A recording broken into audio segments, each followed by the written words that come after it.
Yes, I plugged in the microphone. Yes, I plugged in the camera.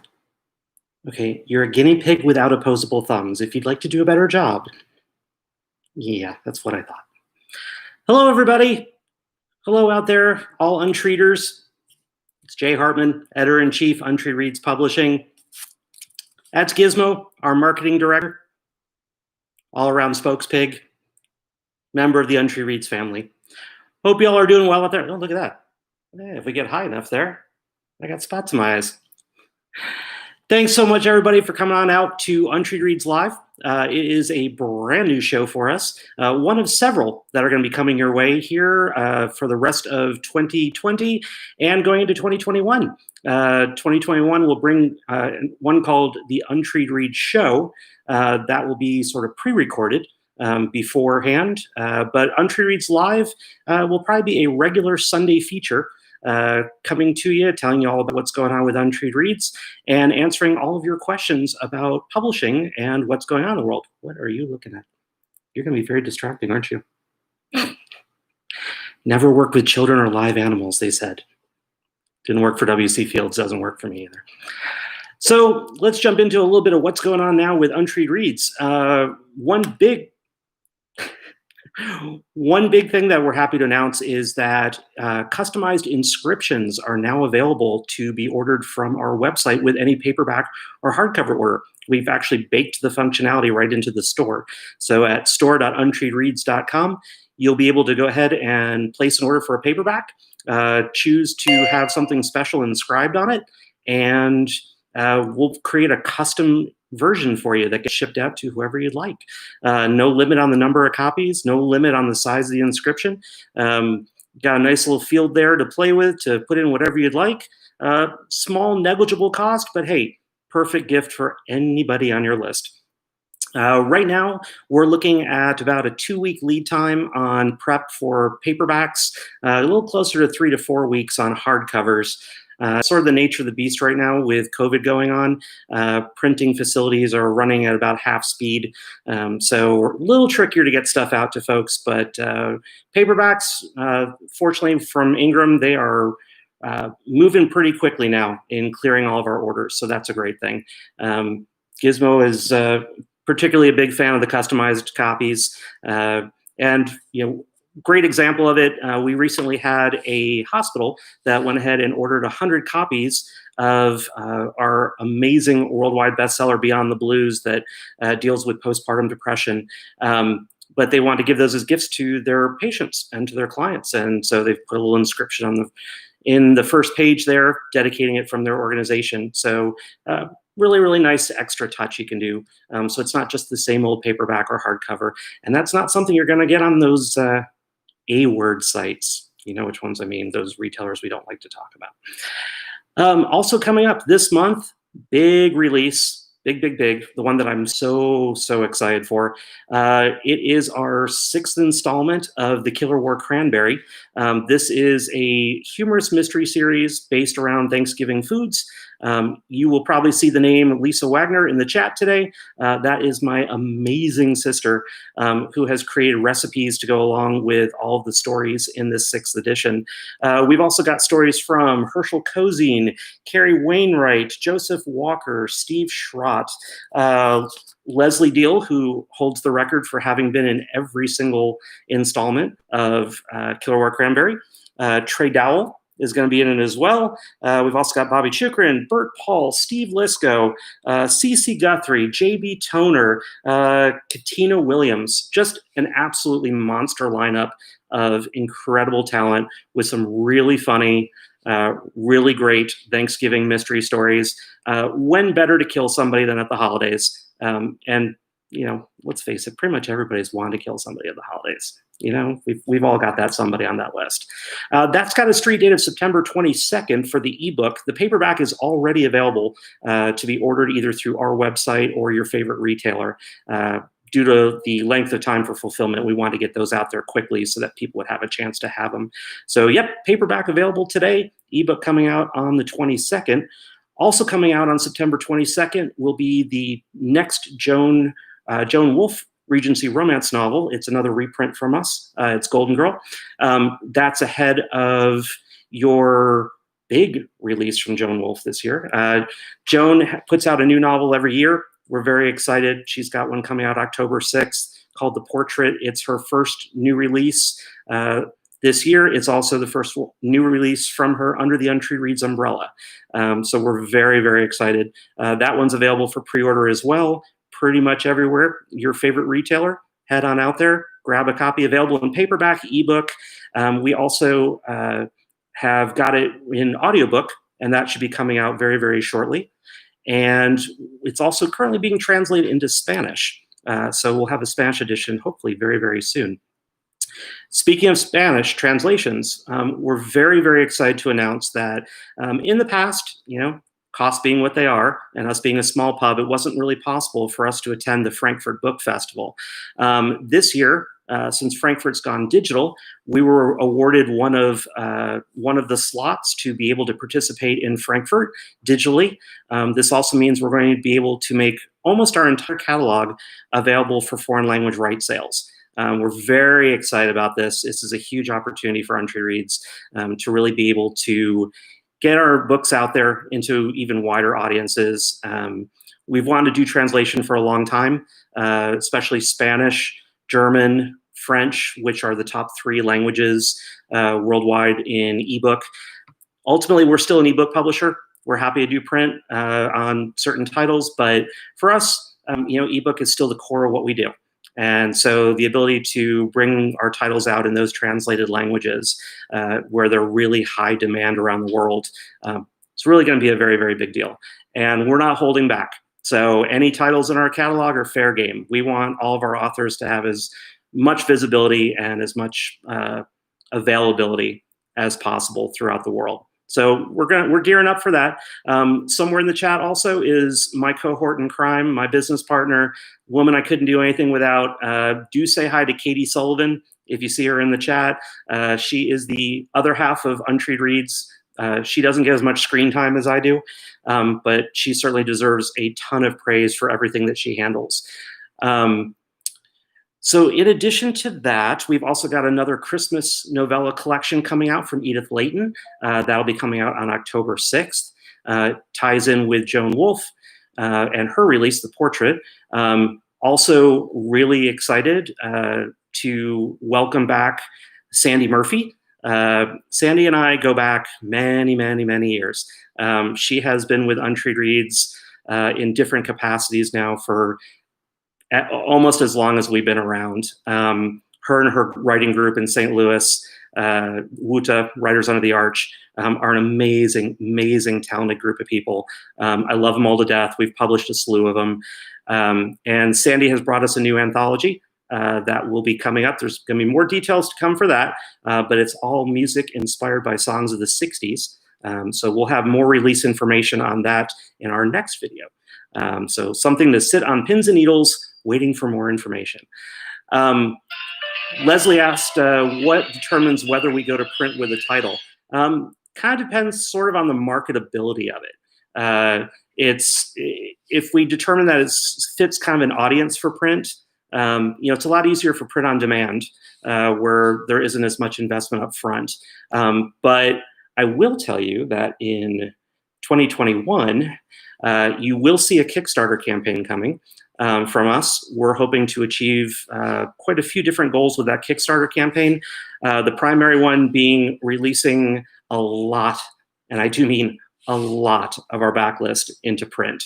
That is the goal of the Kickstarter. If we are able to beat our Kickstarter goal, it will go towards revamping our website, which the 90s called and they want their website back. It's not pretty, it's just functional, and it's barely that. So we recognize that. We're committed to getting that. We're committed to getting that up there and making it a little better. Actually, a lot better, a lot more usable. So hang in there. Improvements are coming, but we'll definitely need everybody's help with that. Look for that to be happening in 2021. I have been lucky enough to get a lot of really great questions to UR Live. If you are interested in submitting questions, because hey, this is going to be a weekly show with lots of our information, but also, I've been in the book industry for 30 years. I've been in the ebook industry for 20 years. I worked with another guy named Kelly Ford. We created one of the first websites having to do with the ebook industry called knowbetter.com, still out there if you want to take a look. And then we also did the market research for Simon & Schuster and Random House to create their ebook divisions. So I've been in the ebook game a really long time. So we wanted to kind of bring a way to not only tell you guys about what's going on with us, but to also help bring a lot of education that seems to be missing in the marketplace. Authors have to kind of wing it a lot without having a whole lot to go on. Publishers aren't necessarily very transparent about what goes on behind the scenes. Katie and I have always kind of operated on a very transparent basis with our authors. We believe it's a partnership, and communicating with each other is really critical to the success of any title that we put out. So we thought we'd share some of that information with you guys and give you a chance to ask your own questions and have us answer. If you do have a question that you'd like to see answered on the show, just send it in to urlive@untreedreads.com. You'll believe that's in the show notes, and when we finish this live stream, it'll be permanently set up on our website and here on YouTube and on our channel, and you will be able to send in questions anytime. So gonna keep a few more Untreed Reads secrets till the next show. We'll move on to some of these questions because I got some really great stuff from you guys. Look at that, they actually addressed that one to you. Am I supposed to feel bitter now? Don't glare at me. I do feel bitter. Why are you getting all the attention? I pay for your carrots. What do you give me? Yeah. So MD asks, because we're going to protect names here, wondering if there have been any shifts in what people are reading during these past months of COVID shut-in. Are any particular genres moving up in popularity? Are people reading longer tomes or moving to short stories? Yeah, I wish I could say they were moving to short stories. That market got pretty well decimated with the advent of KDP, Kindle Direct Publishing. Once folks started publishing full-length novels at 99 cents, that was sort of the death knell for the short story market. A lot of you may not remember a website called fictionwise.com, but back in the early days of ebooks, they made their entire living selling nothing but short stories. They were fantastic. The short story market was robust. It was huge. And then 99-cent novels just completely squashed that. We used to, in the early days, do nothing but short stories. We moved to more collections and anthologies. We will still be looking in 2021 to see about combining some of our short stories into some new collections, our existing shorts. We don't believe in giving up on any of our stories. We just don't. There's always a new market to be found for it. So short stories, yeah, unfortunately not so great. Collections, still not so great. Escapist fare is the key. Nobody wants to be reminded of whatever they're suffering from. Not a whole lot of interest in reading about people surviving the pandemic. Zombie literature is on the decline. Any kind of dystopian future stuff is on the decline. People are looking a lot of cozy mystery. Cozy mysteries are doing really well. A lot of biography is also doing very well. Certain types of science fiction, more of the sort of space warfare types. Where are you going? Yes. Dude. Okay, fine. I'll hold you. That's what you wanted anyway. Okay. So science fiction, space operas, things like that are doing really well. Contemporary fantasy, so fantasy taking place in our time rather than historical fantasy. Yeah, don't work with that. But I would say those are the particular genres. But he is pulling on me, and that is a symptom of something else. I will return in a second.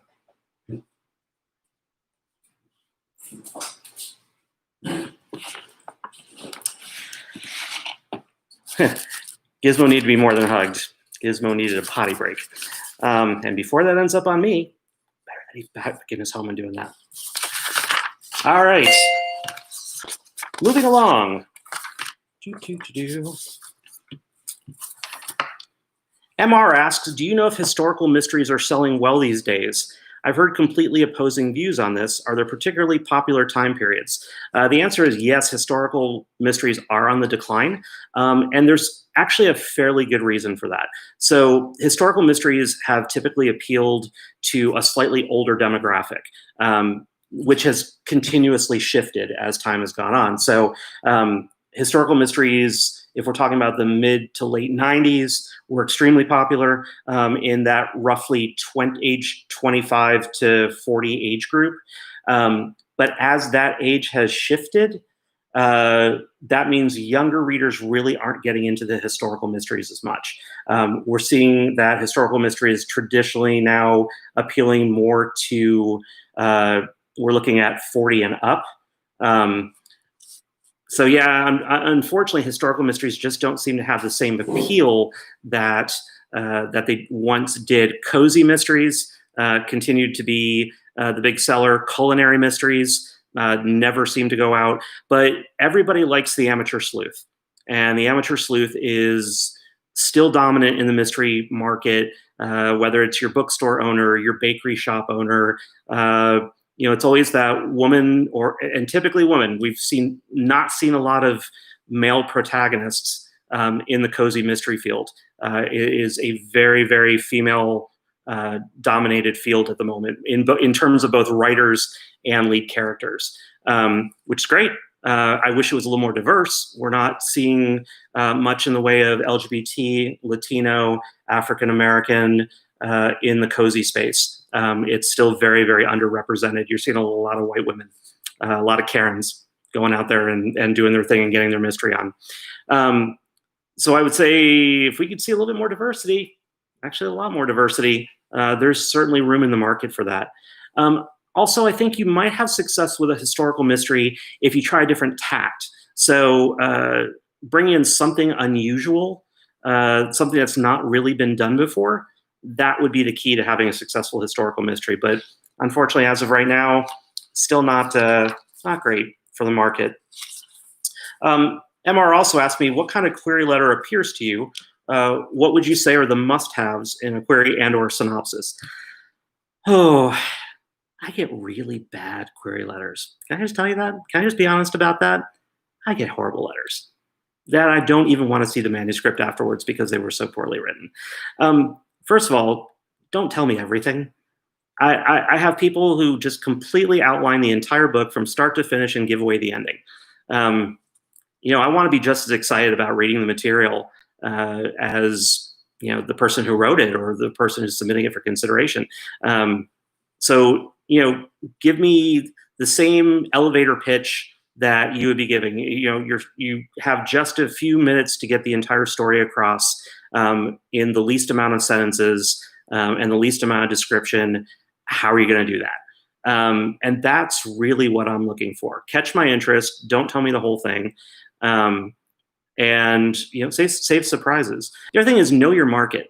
Do your research. So if somebody comes to me with some military thriller, that's clearly somebody who didn't look at my catalog, because you really aren't going to find any military thrillers in the Untreed Reads catalog.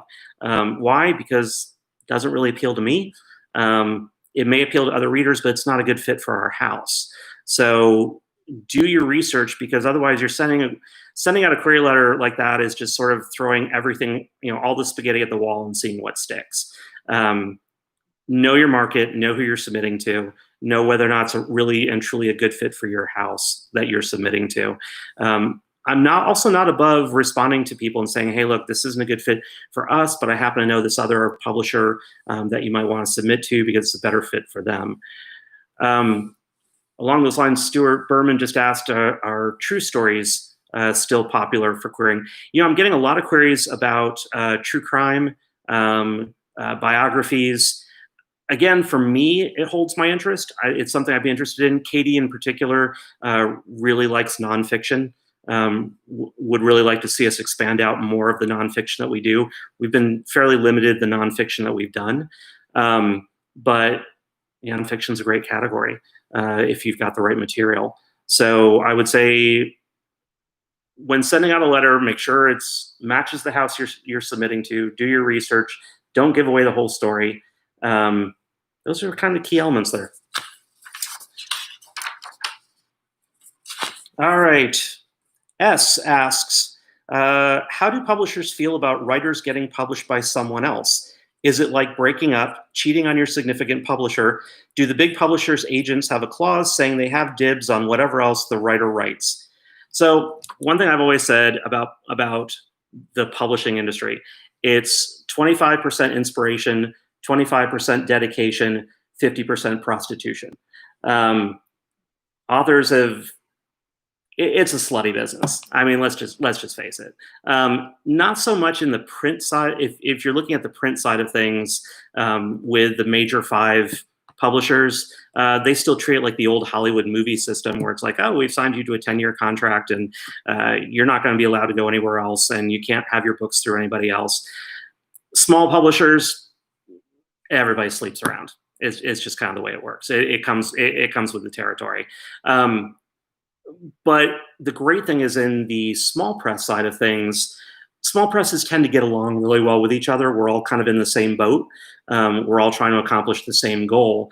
And a lot of times, if we know we're sharing an author, we can do things that other publishers can't.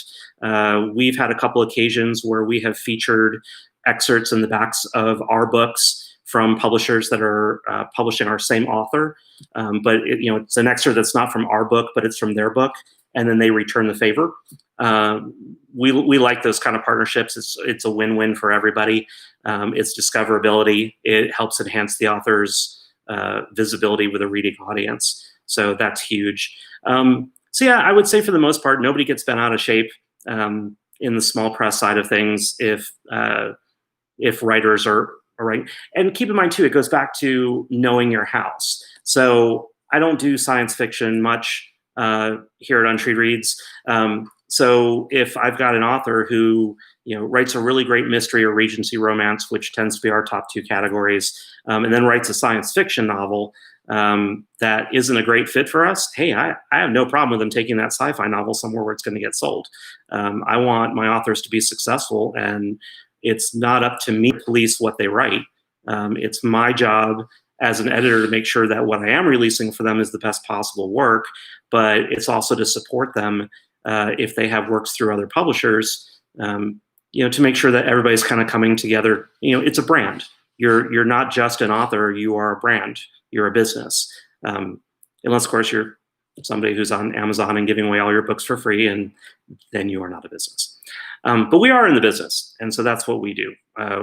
In terms of, do publishers' agents have a clause saying dibs on whatever else the writer writes? It's not uncommon. We don't write that into our contract, but there are certainly plenty of other publishers out there who will say demand to have first looks at anything that comes out. It's not uncommon, but you know what? You're in the driver's seat as an author. If you don't want that clause in your contract, then you tell them you don't want that clause in your contract, and you want the opportunity to shop that story somewhere else. If something comes in, again, it goes back to knowing the right house for the right material. I can't see holding somebody back, but yes, it absolutely does happen. I'm not a fan. And lastly, KK asks a really good question. I'll kind of sum it up, but she's struggling with social media. Whether or not does she really need to be involved with social media? She's not particularly tech savvy, and finds herself frustrated with trying to learn new social media skills and things like that. Here's the thing. As a publisher, I can crow about my author's books until the cows come home, and no reader wants to hear about it. Why? Because they know I've got skin in the game. They know that I'm out there to make money for my authors, make money for the house. So everything is greeted with a certain amount of skepticism when I put out an announcement about a book, or I'm encouraging people to read, or tweeting about something. It's a completely different story when it's coming from the author. Why? Because readers want to make that connection with the author. They don't want to just read your book. They want to know about you. They want to know what inspired you to write the book. They want to know what do you do in your spare time? Do you have pets? Do you have dogs?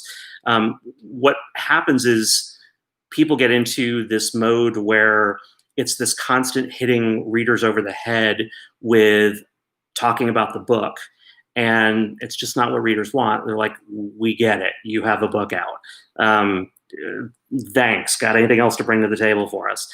So it's okay to kind of pitch that book every once in a while, but you also need to pitch you. And that's where social media really comes in. Now, different social media serve different functions. So Facebook's kind of a dead place now for doing any kind of real advertising. You can pay for advertising on Facebook, but in the book publishing industry, you're basically advertising to the other authors who are trying to accomplish the exact same thing you are.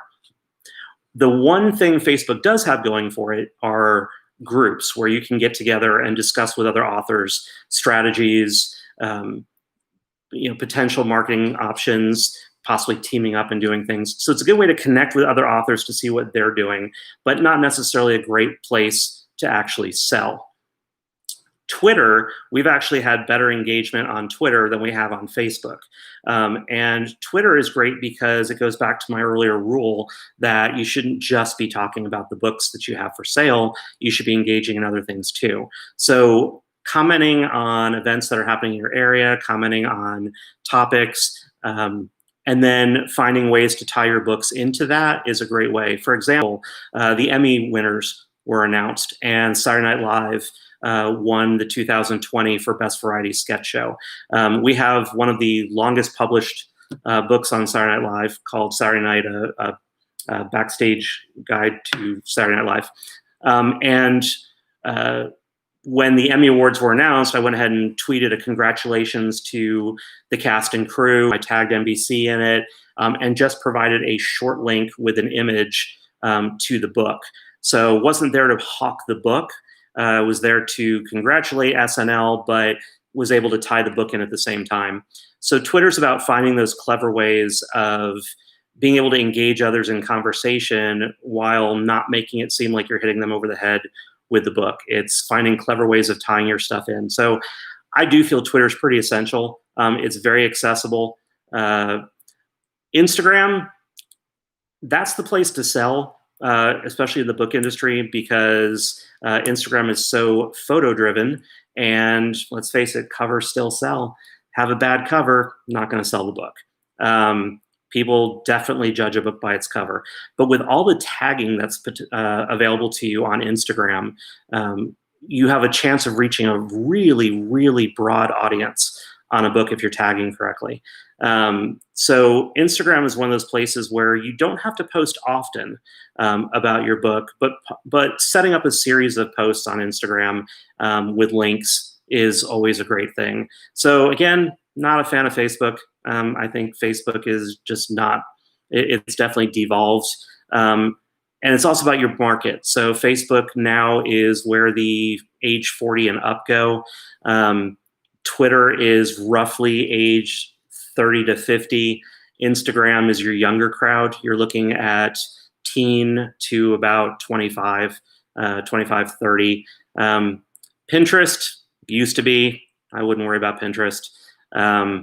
TikTok, hey, none of us may get to do anything on TikTok. We'll see how that one falls out. But honestly, stick to Twitter, stick to Instagram, connect with other folks on Facebook, and I would say that's probably going to be your best bet. So looking at the clock, that was a very fast half hour. Really appreciate everybody tuning in to our first episode here of Untreed Reads Live. By all means, do click that subscribe button down there. Ring the bell to be notified when we do more posts. There's a lot more content coming from us, folks. We're going to be doing regular publishing news updates here on our YouTube channel, interviews with our authors. UR Live will be here on Sundays. If we can, we're going to try to keep it at this 4 o'clock Pacific, 7 o'clock Eastern. That seems to work out really well. Again, tons of love out into the channel to Katie Sullivan, Sandy Murphy, my sister Lisa Wagner, my support crowd. Thank you very much to all of you for being here. We love our authors. We love authors from all over, and really looking forward to bringing you guys a lot more great information, helpful hints, and keeping you up to date on what's going on with Untreed Reads. From Gizmo and myself, Folks, have yourself a really great rest of your Sunday, and we'll be back to you next week. Take care. Bye-bye.